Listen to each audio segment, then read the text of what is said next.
కాలభైరవుడి వృత్తాంతం గురించి కాశీఖండంలో ఎంత గొప్పగా చెప్తారంటే, మనిషి తట్టుకోలేని కష్టాలలో అత్యంత భయంకరమైనటువంటి కష్టం కారాగారవాసం. కారాగారవాసం అంతటి భయంకరమైన కష్టాన్ని ఎదుర్కోవలసి వచ్చినప్పుడు కూడా కాలభైరవ చరిత్ర చదివినా, కాలభైరవాష్టకం చదివినా, కాలభైరవోపాసనం చేసినా వాళ్ళు రక్షింపబడతారు అంటుంది శాస్త్రం. అంత అద్భుతమైనటువంటి మూర్తి ఆ కాలభైరవుడు. సాక్షాత్ పరమేశ్వరుడే కాలభైరవుడిగా ఆవిర్భవించాడు ఒకానొకప్పుడు. కాలభైరవావతారంలో ఆయన లోకానికి కొన్ని మర్యాదలు నేర్పాడు. అందుకే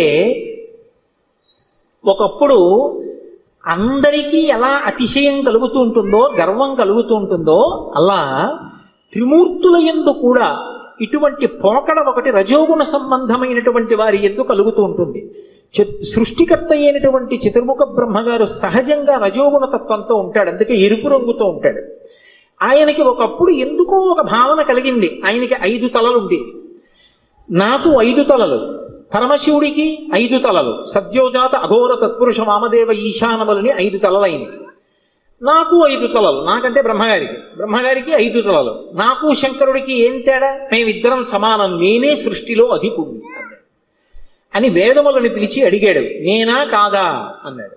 ఋగ్వేదము, సామవేదము, యజుర్వేదము, అథర్వణ వేదము కూడా నువ్వు కాదు, పరమశివుడే సృష్టికంతటికి కూడా మహాపురుషుడు, ఆయననే వేదములన్నీ కొలుస్తున్నాయని చెప్పి ఆయన అంగీకరించలేదు.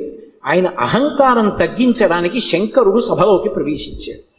ప్రవేశిస్తే ఒక్కొక్కసారి అతిశయం, గర్వం అనేటటువంటిది కలగకూడదు, కానీ అది కలిగితే ఎంతటి వారిని కూడా ఎలా పడగొట్టేస్తుంది అన్నదానికి ఈ ఆఖ్యానాలన్నీ వస్తాయి. రామకృష్ణ పరమహంస ఒక అద్భుతమైన మాట చెప్పేవారు. ఒకప్పుడు ఒక మహారాజు గారు ఒక భద్రగజం మీద ఎక్కి వస్తున్నాడు. భద్రగజం అంటే ఎంత ఉంటుంది? గురువాయూరులో రాత్రి కృష్ణుడి ఆలయం చుట్టూ ప్రదక్షిణం చేస్తాయి ఏనుగులు, అందులో భద్రగజాలు వస్తాయి. భద్ర అనే జాతికి చెందినటువంటి ఏనుగులు. అసలు ఆ ఏనుగుని చూస్తే ఓ పెద్ద కొండ శిఖరం నడిచి వెడుతున్నట్టు ఉంటుంది, వచ్చి వరుస క్రమంలో నిలబడతాయి గుడి చుట్టూ. అది ఎక్కాలంటే నిచ్చెన వేసుకుని ఎక్కాలి.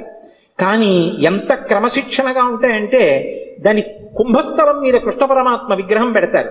పెట్టి అర్చకుడు ఎక్కడానికి వచ్చినప్పుడు అది కాలు చాపి ఈ సంధి భాగం బయటికి వచ్చేటట్టుగా, ఎముక పైకి వచ్చేటట్టుగా ఉంచుతుంది. ఉంచి తల ఇలా పెడుతుంది. పరిగెత్తుకుంటూ వచ్చి అర్చకుడు దాని చెవి పట్టుకొని ఈ సంధి భాగమునందు ఎగిరి కాలు పెట్టి మెట్లెక్కినట్టుగా దాని శరీరం మీద ఎక్కేసి కుంభస్థలం మీద కూర్చుంటాడు. అంత ఎత్తునుంటుంది భద్రగజం. అది దగ్గర నుంచి వెడుతూ ఉంటేనే ఉద్విగ్నత కలుగుతుంది. అటువంటి భద్రగజం ఎలా ఉంటుందో అంత ఎత్తున ఉండేటటువంటి స్వరూపమైతే భద్రగజంలా నడుస్తున్నాడు రా అంటారు. అలా ఒక మహారాజు అటువంటి భద్రగజం మీద వెళ్ళిపోతున్నాడు రాజవీధిలో. అటువంటి ఏనుగు వస్తోందంటే దాని ఒక్కొక్క కాలు ఇంతంత లావు ఉంటుంది, పాదం ఎత్తి వేస్తే గుండ్రంగా ఉంటుంది, ఏ ప్రాణైనా అణిగిపోతుంది, అందుకని అన్ని పక్కలకు పోతాయి. అటువంటి ఏనుగు వస్తుంటే కన్నంలోంచి ఓ చిరుకప్ప ఒకటి పైకొచ్చి కప్ప కాలెత్తింది. కాలెత్తి చెయ్యి బుద్ధి లేని ఏనుగా పక్కకి పో అని. ఆశ్చర్యపోయారు రామకృష్ణ పరమహంస, శిష్యుడు నిలబడి ఉన్నారు అక్కడ. వాళ్ళకి సిద్ధులు ఉన్నాయి. ఆ శిష్యుడు చూసి గురువుగారి వంక తిరిగి అన్నాడు, హే బ్రహ్మన్, ఒక భద్రగజం వస్తోంది, దాని మీద మహారాజు వస్తున్నాడు. ఒక కప్ప కన్నంలోంచి బయటికి వచ్చి ఏనుగు మీద కాలెత్తి పక్కకు పోతావా పోవా అంటోంది. దీనికి బుద్ధిహీనత, అతిశయమా? ఎందుకు ఇలా కాలెత్తిందని అడిగారు. అడిగితే పరమహంస ఒక్క నిమిషం కళ్ళు మూసుకుని కళ్ళు తెరిచి అన్నారు, ఇవాళ సాయంకాలం ఈ రహదారి మించి ఒక జేబుకి చిల్లు ఉన్నటువంటి లాల్చీ వేసుకున్న వ్యక్తి వెళ్ళాడు. ఆయన జేబులో 4 పావలాకాసులు ఉన్నాయి. పావలాకాసు చిన్నగా గుండ్రగా ఉంటుంది కదూ, ఆ కన్నంలోంచి జారి పావలాకాసు కింద పడింది. కింద పడిన పావలాకాసు దుల్లుకుంటూ ఆ కన్నంలోకి వెళ్ళింది. కన్నంలో కప్ప ఉంది, కప్పకి పావలాకాసు దొరికింది. ఇప్పుడు కప్ప దగ్గర పావలా ఉంది కదూ, ఏనుగు మీద కాలెత్తింది. పావలా ఉన్న కప్ప ఏనుగు మీద కాలెత్తితే అన్నీ ఉన్నాయనుకున్న నాబోటిగాడు విర్రవీగితే అందులో అతిశయం ఎంత విచిత్రమైన లక్షణాన్ని కల్పిస్తుందో చూడండి. బ్రహ్మగారి అంతటి వాడికి ఒకప్పుడు ఈ ఆవేశం వచ్చింది. ఎందుకు అంటే తలల సంఖ్య లెక్క పెట్టాడు. నాకు 5, నీకు 5. ఇదే బ్రహ్మగారి కౌశికీ వృత్తాంతంలో పార్వతీదేవి దగ్గర అంత వినయంతో మాట్లాడాడు. ఒకనాడు నా నొసటి నుంచి పైకొచ్చావు, నాకు పుత్రసముడివి, నా కాళ్ళు పట్టుకు నమస్కరించు, ఆశీర్వదిస్తా అన్నాడు. శంకరుడు చూశాడు, ఓహో చాలా ఉద్ధతితో ఉన్నాడు, అహంకారంతో ఉన్నాడు. నాకు 5 తలలు, తనకు 5 తలలు అనుకుంటున్నాడు. కానీ నా 5 తలల వెనక ఒక తత్వం ఉంది. అది తూర్పుకి తిరిగి ఉన్నటువంటి తలని తత్పురుష ముఖం అంటారు, దక్షిణానికి ఉంటే అఘోర ముఖం అంటారు, పశ్చిమానికి ఉంటే సజ్జోజాతం అంటారు, ఉత్తరానికి ఉంటే వామదేవం అంటారు, పైకుంటే ఈశానం అంటారు. ఈ పంచభూతముల మీద మోక్షం మీద అధికారం కలిగి ఉంటాడు 5 ముఖాలతో. ఖట్మండూలో ఉంటుంది 5 తలలతో ఆ శివలింగం. నాతో సమానుడు అనుకుంటున్నాడు ఈ బ్రహ్మగారు. ఆయన బ్రహ్మమస్తకావళి నిబద్ధతే నమః శివాయ అని పేరు. ఈ సృష్టి అంతా కూడా కల్పాంతం అయిపోయినప్పుడు బ్రహ్మగారు పడిపోతాడు. పడిపోతే చూస్తాట శంకరుడు, అయ్యో పాపం మొట్టమొదట పుట్టాడు అందరికన్నా, వేదములు ఇచ్చి సృష్టి చెయ్యమన్నాను, ఈయన కూడా బొత్తిగా ఇలా శ్మశానంలో పడిపోతే ఏం బాగుంటుంది, ఈయనకు మంచి స్థానం ఇద్దామని చెప్పి ఆ పుర్రి తీసి ఓ తడపలో గుచ్చుకుని మెళ్ళో వేసుకుంటాడు. ఆయనకి చేతకాక కాదు, ఓ బంగారం గొలుసు చేయించి ఇచ్చేవాళ్ళు లేక కాదు, బ్రహ్మగారిని గౌరవించడానికి ఓ పుర్రేసుకున్నాడు. ఇలా ఎంతమంది బ్రహ్మలు విడిపోయారో ఆ పుర్రెల మాల పెద్ద మాల అయింది. పునుకల పేరు కంఠమున భూరి భుజంగము భూషణంబుగా అనయము భస్మధారణము ఎద్రి నివాసము మేరు విల్లుగా అనుగుగ దంతి చర్మమును హస్తమునందు కపాల చోళముల్ పడిబడి దల్తు శంకరు కృపావర రూపమును ఆశ్రయించదన్నంటారు. ఇప్పుడు అంతమంది బ్రహ్మల యొక్క పునుకలు ఆయన మెడలో హారంగా ఉంటాయి, అందుకేసుకుంటాడు పుర్రెల మాల. అరే ఈ బ్రహ్మకి అతిశయం కలిగిందని తనలోంచి ఒక ప్రాణిని ఉత్పన్నం చేశాడు. భృంగి యొక్క అంశ, భృంగి యొక్క అవతారం వచ్చినటువంటి వాడు. ఒక్కసారి పరమశివుని అంశతోటే భైరవుడు ఉత్పన్నమయ్యాడు. ఆ భైరవుడు ముమ్మూర్తుల పరమశివుడు ఎలాగే ఉంటాడో అలాగే ఉంటాడు. ఆయన వస్తూనే ఆ బ్రహ్మగారి యొక్క పైన ఉన్నటువంటి తలకాయని పెద్ద యుద్ధం చేయలేదు, ఇలా గిల్లేశాడంతే. లోకంలో చూడండి ఒక మాట అంటారు, అదే అలా గిల్లేస్తున్నాయట్రా అంటారు. అన్నిటికన్నా తేలిక ఏమిటంటే గిల్లేయడమే. అలా వెళ్ళిపోతే ఇలా గిల్లేసాడు అనుకోండి, తీయిపోతుంది అంతే. అది బాగా బలం ఉన్నవాడు ఏం చేస్తాడు, గిల్లుతూ ఉంటాడు, గిల్లి గజ్జాలు ఎట్టుకుంటాడు రా అంటారు. అందుకే గిల్లేయడం అంటే అంత తేలిక. యువతల వాడికి బలం ఎక్కువ ఉంటే బలం తక్కువ ఉన్నవాడిని గిల్లేస్తాడు. అందుకే బ్రహ్మగారి 5వ తలకాయని కష్టపడి తొలగతోశాడం లేదు, గిల్లీశాడన్నారు. శంకరాచార్యులు వారు సౌందర్యలహరిలో కూడా అలాగే రాశారు, అంత అందంగానూ రచన చేశారు. మృణాళీ మృద్వీనాం తమ భుజలతానాం చతసృణాం చతుర్భిః సౌందర్యం సరసిజ భవస్తౌతి వదనైః నకేభ్యః సంత్రస్సన్ ప్రథమమథనాదందకరిపోః చతుర్నాం శీర్షాణాం సమమభయ హస్తార్పణధియా అన్నారు. శంకరులకు శంకరులే చెల్లు. అహంకరించాడని కాలభైరవుడు ఓ తలకే గిల్లేశాడు. ఏమండి ఇప్పుడు నేను ఇలా పట్టుకుని ఇలా గిల్లేశాను అనుకోండి, ఆ మిగిలిన పువ్వు ఏమనుకుంటుంది, దాన్ని ఒకదాన్ని గిల్లేండి నా జోలికి రాడనుకుంటుందా? ఏమో ఇలా అన్నవాడు మళ్ళీ ఇలా అంటే అది ఉడికిపోతా మళ్ళీ వచ్చేస్తుందేమో చెయ్యని. ఇప్పుడు ఇలా అన్నవాడు మళ్ళీ ఇంకోటి ఇలా అంటే 3 ఉంటాయి ఇంకా. అందుకని ఆయన ఏం చేశాడంటే బ్రహ్మగారు ఒక తలకాయ గిల్లేయగానే ఇంకా 4 తలకాయలు మిగిలాయి. అమ్మవారి వంక చూశాట. అమ్మవారు 4 చేతులతో ఉంటుంది కదా. అమ్మా నేను తామర పువ్వులోంచి పుట్టాను, నీ చేతులు తామర పువ్వుల్లో ఉంటాయి కాబట్టి మన ఇద్దరికీ ఓ బంధుత్వం ఉంది. అమ్మా నా 4 తలకాయలు తామర పువ్వులు లాంటి నీ చేతుల కింద పెడతాను, కాపాడమ్మా అని 4 తలకాయలు గబగబా పెట్టుకెళ్ళి అమ్మవారు 4 చేతుల కింద పెట్టేటప్పటికి మళ్ళీ గిల్లుదామని చూశాడు. పైన అమ్మవారి చెయ్యి ఉంది, నవ్వి ఊరుకున్నాడు. అలా అమ్మా నీ చేతులు పెట్టుండకపోతే బ్రహ్మగారి తలకాయలు ఉండేవో ఉండకపోవు, ఏమో గిల్లేసిన వాడు ఓటే గిల్లుతాడు నమ్మకం. కాబట్టి నకేభ్యః సంత్రస్సన్ గోటితో గిల్లేశాడంతే. కాలభైరవుడంతే అంతటి ప్రచండ శక్తి స్వరూపుడు. కాశీఖండంలో ఆయన గురించి ఒక అద్భుతమైనటువంటి విశేషం చెప్తారు. అజుండు తాను అధికుండుననుచు గర్వింప కరనఖాగ్రమునత చిరము త్రుంచి సాకారయగు బ్రహ్మహత్యతో చనుదేరి సర్వలోకంబులు సంచరించి వైకుంఠమునకేగి రమా వైకుంఠులర్చించ అమృతభిక్షాసనం అరగించి కాశికానగర కంఠోపదేశంబున పగలవైచకరంపు బ్రహ్మపునుక ఆధిపత్యంబు పొందె కామారి చేత ప్రియవైచిన చోట కబురము చేసి కాశికాపురమునకు 7 గడయు చూపే క్రోధభైరవ దేవుండు ఉభజన్మ అంటారు.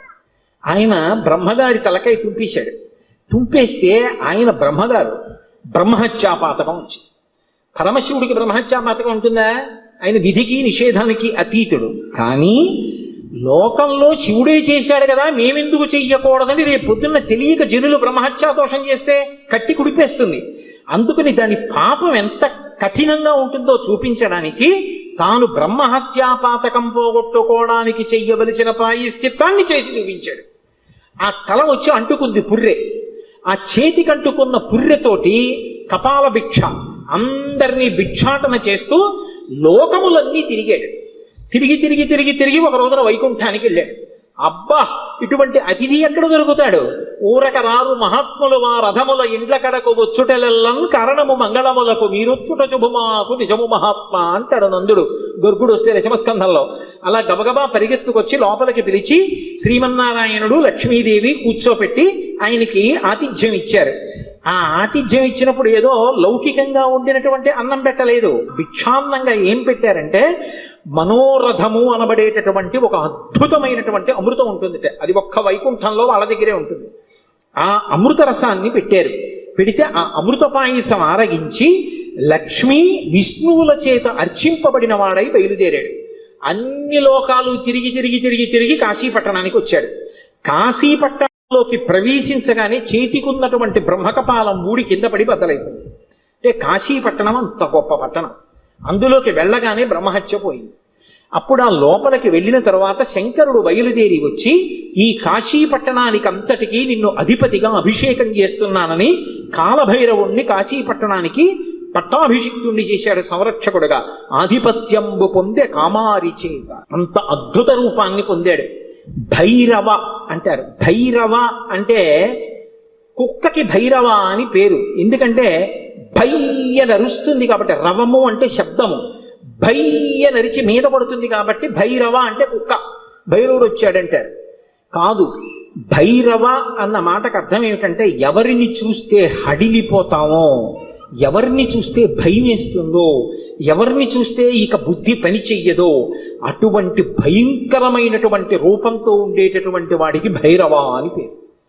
లోకంలో ఎవరైనా సరే బాగా పాపములు చేసి చేసి చేసి చేసి చేసి చేసి శరీరం విడిచిపెట్టేశారనుకోండి, ఈ లోకం విడిచిపెట్టి వెళ్ళిపోయేటప్పుట భైరవయాతన అని ఉంటుంది. ఆయన క్రోధ రూపంతో వెంటబడతాడు బెత్తం పట్టుకుని. ఆయన్ని చూసేటప్పటికి భయపడి చెమటలు కక్కుతూ పరిగెడతారు. పరిగెత్తి పరిగెత్తి పరిగెత్తి దాహార్తితో యమసదనం దగ్గర అగ్నిజ్వాలలతో ఉంటుంది తోరణం. ఆ తోరణం కింద నుంచి దూరుతాడు కాలిపోతూ. ఆ దోషం పోవాలి అంటే కాలభైరవ దర్శనం చేస్తారు. కాఠ్మండూలో కాశీపట్టణంలో కాలభైరవ దేవాలయాలు ఉన్నాయి. కాలభైరవ దర్శనం చేస్తే భైరవ దండన అని ఆయన వేస్తాడు. ఓ బెత్తం పెట్టి ఓసారి వీపు మీద కొడతారు ఇలాగా. అంటే అక్కడతో ఆ పాపాన్ని తీసేస్తాడు. ఆ చాలా అనుగ్రహమూర్తి. అలాగే కార్తీక మాసంలో వచ్చేటటువంటి పౌర్ణమి నాడు జ్వాలాతోరణం చేస్తారు. కొత్త గడ్డి తీసుకొచ్చి తోరణం కట్టి ఆ గడ్డి అంతా పెట్టి ఆవు నెయ్యి పోసి వెలిగిస్తారు. వెలిగించి పార్వతీ పరమేశ్వరులు పల్లకీలో వెడుతుంటే హరహర మహాదేవ శంభో శంకర అంటే భక్తులు కూడా పల్లకీతో వెళ్ళి మళ్ళీ వస్తూ ఉంటారు. ఎందుకు అలా వెళ్ళి వస్తూ ఉంటారు అంటే నరకలోకానికి వెళ్ళి అగ్నితోరణం కింద నుంచి దూరవలసినటువంటి అగత్యాన్ని తీసేసి ఇక్కడే అగ్నితోరణం కింద నీవు అక్కడ చూడక్కర్లేదురా, నేను నీకు అండ ఉంటాను, బెంగ పెట్టుకోకని ఆయన నడిచి ఆయన వెనక మనం నడిస్తే ఇంకా అక్కడ అగ్నితోరణం చూడక్కర్లేదు, తిన్నగా మంచి లోకాలకు వెళ్ళిపోతాడు. దానికోసం ఇక్కడ ఆయన అద్భుతమైనటువంటి జ్వాలాతోరణం చేస్తాడు. మనం చేస్తే అనుగ్రహాన్ని శంకరుడి ద్వారా పొందుతామని. అందుకని భైరవ అంటారు. శంకర భగవత్పాదులు కాలభైరవుని యొక్క వైభవం మీద ఒక అష్టకం చేశారు. దేవరాజ సేవ్యమాన భావనాంగ్రి పంకజం వ్యాళ యజ్ఞ సూత్రం ఇందు శేఖరం కృపాకరం నారదాది యోగి బృంద వందితం దిగంబరం కాశికాపురాధినాథ కాల భైరవం భజే. నారదాది యోగి బృంద వందితం దిగంబరం అంటారు. ఆయన నారదుడు వంటి యోగి బృందముల చేత నృతింపబడుతూ ఉంటాడు. దేవరాజ సేవ్యమాన భావనాంగ్రి పంకజం, పావనాంగ్రి పంకజం. దేవరాజు అంటే ఇంద్రుడు. ఇంద్రాదుల చేత పూజింపబడేటటువంటి పాదపద్మములు కలిగినటువంటి వాడు. వ్యాళయజ్ఞ సూత్రం ఇందు శేఖరం కృపాకరం. ఆ చంద్రబింబాన్ని శుక్లపక్షంలో ఉండేటటువంటి తదియనాటి చంద్రరేఖని కొప్పులో ధరించి ఉంటాడు. ఆయన వ్యాళ యజ్ఞ సూత్రమిందు శేఖరం కృపాకరం నారదాది యోగి బృంద వందితం దిగంబరం. ఆయన దిక్కులన్నీ ఆయనకి అంబరములై ఉంటాయి. ఆ దిక్కులు అంబరములై ఉన్న మీదట కొత్తగా ఇక వస్త్రాన్ని కట్టుకోడు, దిశములతో ఉంటాడు. అది ఒకటి. అసలు తెలుసుకోవలసిన రహస్యం వేరే ఉంటుంది. ఎప్పుడైనా మీరు శివాలయంలోకి వెళ్ళినప్పుడు కాలభైరవ దేవాలయానికి వెడితే బట్ట ఉండదు, ఆయన దిగంబరంగా నిలబడి ఉంటాడు. ఎందుకు అలా ఉంటాడు అంటే దానికి ఒక కారణం ఉంది. అంబరము దేనికి కట్టుకుంటారు అంటే వస్త్రము కట్టుకున్నాడు అన్న మాటకి తాత్వికమైనటువంటి అర్థం ఏమిటి అంటే లజ్జ పొంది ఉన్నారు, ఎవరు తనని చూసి సంతోషించాలో వాళ్ళు మాత్రమే సంతోషించాలి తప్ప అన్యులు తనని ఇంకొకలా చూడకుండా ఉండడానికి వస్త్రం కట్టుకుంటారు. సభాముఖంగా అంతకన్నా మాట్లాడకూడదు. బట్ట దేనికి కట్టుకుంటారు అంటే ఏ పురుషుడు తనని ఎలా చూడాలో అలాగే చూడాలి. భర్త అయితే దాని అవసరం లేదు, భర్త కానివాడు ఇంకొకలా చూడ్డానికి వీల్లేదు. అంబరము ధరించి ఉంటారు. అంబరము భక్తికి సంకేతం. భక్తి అంబరమును కట్టుకుంటారు. భక్తి అంబరం కట్టుకుంటే పురుషుడి చేత ఆకర్షింపబడతాడు. ఎవరా పురుషుడు? ఒక్కడే పురుషుడు. పతిం విశ్వస్యాత్మేశ్వరగం శాశ్వతగం శివమచ్యుతం. ఆ భగవంతుడు ఒక్కడే పురుషుడు. ఆధ్యాత్మిక సంప్రదాయంలో అందరం స్త్రీలమే. మనందరికీ పతి ఆయన. ఆయన కొరకు భక్తి అన్న బట్ట కట్టుకుంటాం. అసలు పరమేశ్వరుడు ఎవరి కోసం కట్టుకోవాలి? ఎవరి పట్ల భక్తితో ఉండాలి ఆయన? ఆయన ఎవరిని పొందాలి? ఆయన పొందడానికి ఇంకెవరు లేరు, అందరూ ఆయన్ని పొందుతారు. అందుకే ఆయన బట్ట కట్టుకోడంటే భక్తి అన్న నంబరం ఆయన కట్టుకోక్కర్లేదు. అందుకు దిగంబరుడు. ఆ దిగంబర అన్న మాటను అలా అర్థం చేసుకోవాలి. అందుకే యోగి సంప్రదాయంలో ఈ దిగంబర అన్న మాట మీకు కనపడుతూ ఉంటుంది. కాబట్టి నారదాది యోగి బృంద వందితం దిగంబరం కాశికాపురాధినాథ కాలభైరవం భజే.